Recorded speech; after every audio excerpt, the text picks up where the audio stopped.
एका रिक्षा चालकाने उभी केली 5,000 कोटींची रिअल इस्टेट कंपनी। पुण्याच्या रस्त्यावर एक रिक्षा धावत होती। त्यात बसलेले प्रवासी आयुष्याच्या वेगात पुढे जात होते, पण त्या रिक्षा चालकाच्या डोक्यात चाललेली होती एक वेगळी स्वप्नांची शर्यत।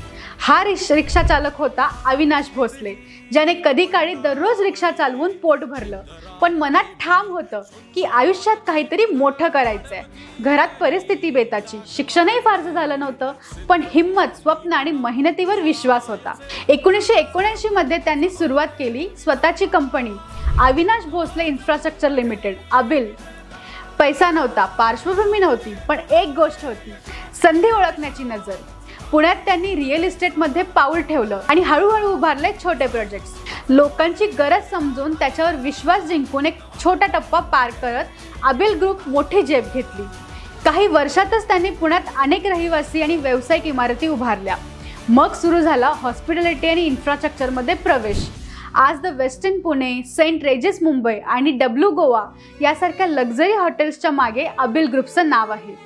रस्ते, पूल, बोगदा, धरणे, महाराष्ट्रातील अनेक पायाभूत प्रकल्पांमध्ये अबिलने आपली छाप सोडली आहे।